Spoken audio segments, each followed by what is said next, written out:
FIR portal મુજબ દાખલ થયેલ મોબાઈલ ચોરના અનડિટેક્ટ ગુનાના આરોપીને મુદ્દામાલ સાથે ઝડપી પાડી અનડિટેક્ટ ગુનો ડિટેક્ટ કરતી સુરત શહેર સચિન પોલીસ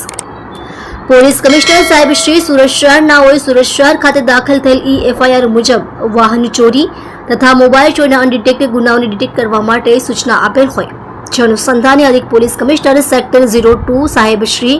તથા નાયબ પોલીસ કમિશનર ઝોન 06 સાહેબ શ્રી તથા મદદનીશ પોલીસ કમિશનર આઈ ડિવિઝન સાહેબ શ્રી નાઓના સીધા માર્ગદર્શન મુજબ police inspector Shri PN Vaghela નાઓએ એફઆઈઆર દ્વારા દાખલ થયેલ વાહન ચોરી તથા મોબાઈલ ચોરીના અનડિટેક્ટ ગુનો શોધી કાઢવા માટે આપેલ સૂચનાને આધારે સર્વેલન્સ સ્ટાફના એએસઆઈ પિતાંબરભાઈ વ્યંકટભાઈ નાઓના નેતૃત્વ હેઠળ પોલીસ માણસો પોલીસ સ્ટેશન વિસ્તારમાં પેટ્રોલિંગમાં હતા તે દરમિયાન એએસઆઈ રાજેન્દ્રભાઈ કેશવભાઈ તથા પોલીસ કોન્સ્ટેબલ નારાયણભાઈ ભજુભાઈ નાઓની સંયુક્ત બાતમી હકીકતના આધારે આરોપી નામે મોહન ઉર્ફે પિન્ટુ ઉમાશંકર શર્મા ઉંમર વર્ષ 27 ધંધો મજૂરી કામ રહે સ્લમ બોર્ડ ઘર number A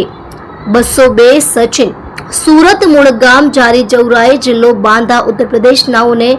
Sachin Hojiwala road number 04 પાસે જવાહરમાંથી પકડી પાડી તેની પાસેથી એક બ્લુ કલરનો સેમસંગ કંપનીનો model number Galaxy F22 mobile phone જેની કિંમત ₹9,000ની મત્તાનો મોબાઈલ ફોન કબજે કરી સદર મોબાઈલ ફોન બાબતે પૂછપરછ કરતા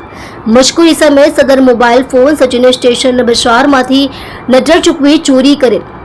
તેમ જણાવતા સદર મોબાઈલ ફોન બાબતે અત્રેના સચિન પોલીસ સ્ટેશન ખાતે રેકર્ડ ઉપર તપાસ કરતા એફઆઈઆર મુજબ સચિન પોલીસ સ્ટેશને part Gujarat registered number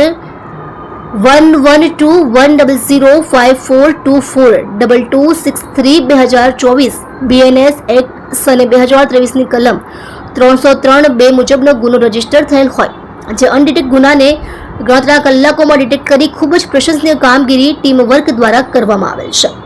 reporter SL Syed સાથે કેમેરામેન સંદીપભાઈ બોરસે તમે જોઈ રહ્યા છો live India today news channel.